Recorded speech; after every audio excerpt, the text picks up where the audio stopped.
দক্ষিণ এশিয়ার ভূ রাজনীতিতে বাংলাদেশ ও ভারতের সম্পর্ক দীর্ঘদিন ধরেই কৌশলগতভাবে গুরুত্বপূর্ণ।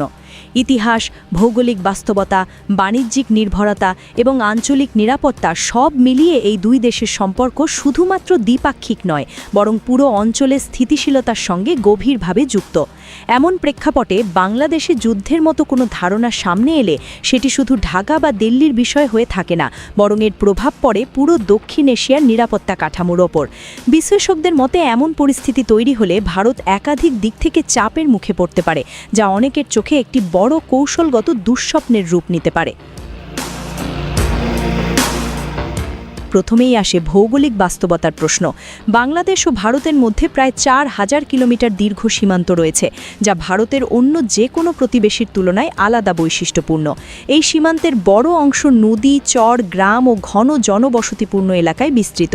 ফলে এখানে কোনো সামরিক সংঘাত শুরু হলে তা প্রচলিত ফ্রন্টলাইন যুদ্ধের মতো হবে না, বরং সীমান্ত নিরাপত্তা, বেসামরিক জনগণ সুরক্ষা, অভ্যন্তরীণ স্থিতিশীলতা সবকিছু একসাথে বড় চ্যালেঞ্জ হয়ে দাঁড়াবে। যুদ্ধ মানেই এখানে শুধু সামরিক শক্তির প্রশ্ন নয়, বরং প্রশাসনিক ও মানবিক চাপও বহু গুণে বাড়বে। বাংলাদেশের জনসংখ্যা ও ভূপ্রকৃতি এই সমীকরণকে আরও জটিল করে তোলে। দেশটি আয়তনে তুলনামূলক ছোট হলেও জনসংখ্যা 17 কোটির বেশি এবং অঞ্চলটি নদীমাতৃক। এমন পরিবেশে দীর্ঘমেয়াদী সংঘাত হলে তা সহজেই একটি জটিল মানবিক সংকটে রূপ নিতে পারে, যার প্রভাব সীমান্ত পেরিয়ে ভারতীয় রাজ্যগুলোতেও পড়বে।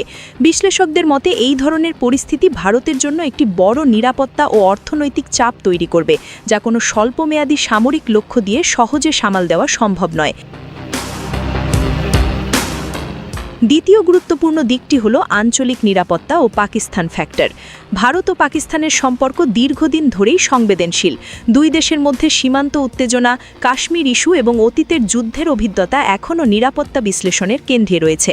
যদি এমন কোনো পরিস্থিতি তৈরি হয় যেখানে ভারত পূর্ব দিকে বাংলাদেশ নিয়ে ব্যস্ত হয়ে পড়ে, তখন পশ্চিম সীমান্তে অতিরিক্ত সতর্কতা ও প্রস্তুতির প্রয়োজন হবে। বিশ্লেষকদের মতে এই টু ফ্রন্ট প্রেশার ভারতের জন্য নতুন নয়, তবে একই সঙ্গে দুই দিকের চাপ সামাল দেওয়া সবসময় জটিল ও ব্যয়বহুল। তৃতীয় দিকটি হল চীন ভারত সম্পর্ক সাম্প্রতিক বছরগুলোতে সীমান্ত উত্তেজনা ও কৌশলগত প্রতিযোগিতার মধ্য দিয়ে যাচ্ছে। লাদাখ সহ বিভিন্ন অঞ্চলে উত্তেজনা ভারতের নিরাপত্তা পরিকল্পনায় বড় প্রভাব ফেলেছে। একই সময় চীনের সঙ্গে বাংলাদেশের অর্থনৈতিক ও অবকাঠামোগত সহযোগিতা বেড়েছে, যা স্বাভাবিকভাবেই ভারতের কৌশলগত বিশ্লেষণে গুরুত্ব পায়। কোনো আঞ্চলিক অস্থিরতা তৈরি হলে চীন সরাসরি সংঘাতে না জড়ালেও কৌশলগত অবস্থান থেকে পরিস্থিতি পর্যবেক্ষণ ও প্রভাব বিস্তারের সুযোগ নিতে পারে। এতে ভারতের জন্য উত্তর ও দুই দিকেই কৌশলগত হিসাব আরও জটিল হয়ে উঠতে পারে। এই তিনটি দিক বাংলাদেশ, পাকিস্তান ও চীন একসাথে বিবেচনা করলে ভারতের সামনে একটি সম্ভাব্য 3 দিকের চাপ বা মাল্টি ফ্রন্ট চ্যালেঞ্জ তৈরি হওয়ার আশঙ্কা দেখা যায়।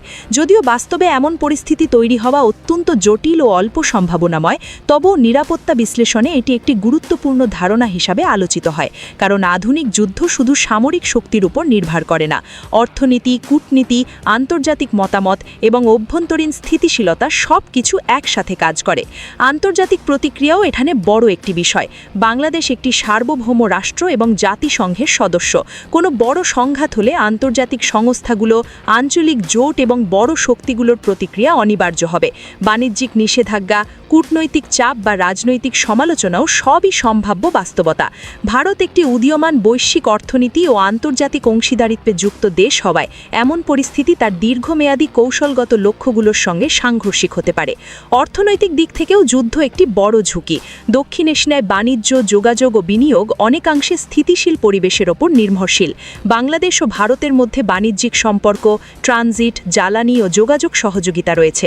সংঘাত হলে এসব ব্যবস্থায় বড় ধরনের বিঘ্ন ঘটবে, যা উভয় দেশের পাশাপাশি পুরো অঞ্চলের অর্থনীতিকে প্রভাবিত করবে। সবশেষে আসে বাস্তবতার প্রশ্ন। বিশ্লেষকদের বড় একটি অংশ মনে করেন বাংলাদেশের সরাসরি যুদ্ধমতো পরিস্থিতি তৈরি হওয়া বাস্তবসম্মত নয়। দুই দেশের মধ্যেই কূটনৈতিক যোগাযোগ, সামরিক হটলাইন ও আঞ্চলিক সহযোগিতার কাঠামো রয়েছে, যা বড় সংঘাত এড়ানোর জন্য কাজ করে। সীমান্ত উত্তেজনা, কূটনৈতিক চাপ বা রাজনৈতিক মতপার্থক্য থাকতে পারে, কিন্তু পূর্ণমাত্রার যুদ্ধ সব পক্ষের জন্যই উচ্চ ঝুঁকিপূর্ণ ঝুঁকিপূর্ণ ও ক্ষতিকর। সব মিলিয়ে বলা যায়, বাংলাদেশে যুদ্ধ মানেই ভারতের সবচেয়ে বড় দুঃস্বপ্ন। এই প্রশ্নটি আসলে একটি কৌশলগত বিশ্লেষণের প্রতিফলন, সরাসরি ভবিষ্যৎবাণী নয়। যদি এমন কোনো পরিস্থিতি কল্পনা করা হয়, তাহলে ভারত একাধিক দিক থেকে সামরিক, কূটনৈতিক ও অর্থনৈতিক চাপে পড়তে পারে। তবে বাস্তব রাজনীতিতে যুদ্ধের চেয়ে স্থিতিশীলতা, সংলাপ ও সহযোগিতাই এখনও সবচেয়ে যুক্তিসঙ্গত পথ হিসাবে বিবেচিত হচ্ছে।